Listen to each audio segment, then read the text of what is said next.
made you a boy. You were born, into this body because this is who you're meant to be. And, all of these things that went along with what we believed for the majority of our lives. And we really tried to help her feel at peace with who she was, and it's okay to be a feminine boy.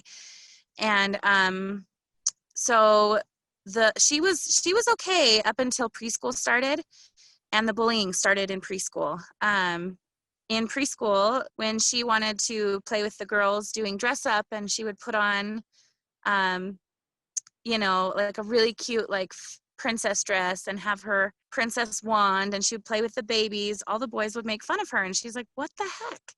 Like, she's like, I don't understand, and like, we didn't really do a lot of that at home, but there was a couple times where she would be in a place where she felt safe and comfortable, and she was playing with her girl friends, and they would want to play dress up. And I have a picture of her in preschool. I'll send that to you, where she was playing dress up with her friends, and she came out and she was wearing all of the princess dresses, like skirts and tutu pieces, and I laughed. We were laughing so hard. Like, she looked so cute. But so her dad, he was very protective. We were both very, very protective, are very protective, and kind of in an effort to protect her, we really, really pushed for that. It's okay to be a boy that likes girl things, but there are some things that you can't do. So, like, that included painting our nails, right? The first time she got her nails painted, we were at a family reunion, and she was so over the moon excited. Like, I'm talking about crazy excited. Aww. And she wanted all the sparkles on her nails, and she loved it so much. But then, Dad, trying to protect her, was like, no, we really can't encourage that. We know that this is what she wants, but we can't encourage that. So we told her that she couldn't paint her nails, that she could paint her toenails, and they had to be a boy color, things like that. And it was very, like, it was really an adventure trying to figure out balance, where we were encouraging her, but also not encouraging that, because that was supposedly a terrible thing, blah, blah, blah. Well, I guess it's better than being bullied. We're not trying to, completely dictate the entire situation. There's a lot of fear for their there is. And for, yeah.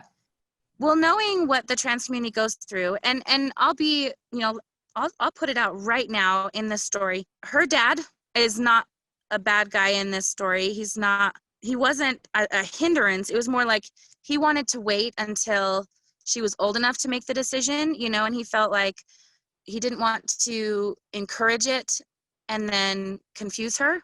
And so we're not given a manual through these things. We're doing these. There's no manual. No manual. And we didn't find support groups until probably a year before she actually came out, when I found the Mama Dragons on Facebook. And that was massive, but there's so many parents that don't know or don't think about support group options. And so they just kind of figure it out on their own. And it's really, really hard, because nobody wakes up one day and says, I want to become a target. I really want to be bullied for the rest of my life. Right. Like, we talked to her at length, especially, as soon as it started, in preschool, when she was like, they said I'm stupid, that was when the training began. Okay, do you think you're stupid? No. Okay. Do you know your ABCs? Yeah. Okay. Like, you're a smart kid. Do you know all of these things? Yeah, I do. Right on. So you're not stupid. So then it doesn't apply, that's how they feel, but that's not your burden to carry. Like that, we started teaching lessons about how to separate yourself from the bullying in preschool, so she was getting training on how to deal with, and process these hard things as young as preschool, right? Right. So, she's always been a very deep soul. Like, she loves deep conversations. We'll talk for hours. She'll talk as long as you let her. She's very, very much an old soul. So, like, when I say we talked at length about bullying, she's got, like, some really hard, like, she knows way more than... Well, and what do you do with kids at that age, except for tell them, this is sorry, bullying infuriates me. Like, how do you explain to a kid that they're being singled out when, in all honesty, we as humans can look back at these cycles and recognize that this just kind of happens in packs? That Mm-hmm. is, to get all scientifical, but I mean, we just kind of alpha dominate and we get rid of things that are weird and we make fun of, and the peer pressure to laugh at other kids.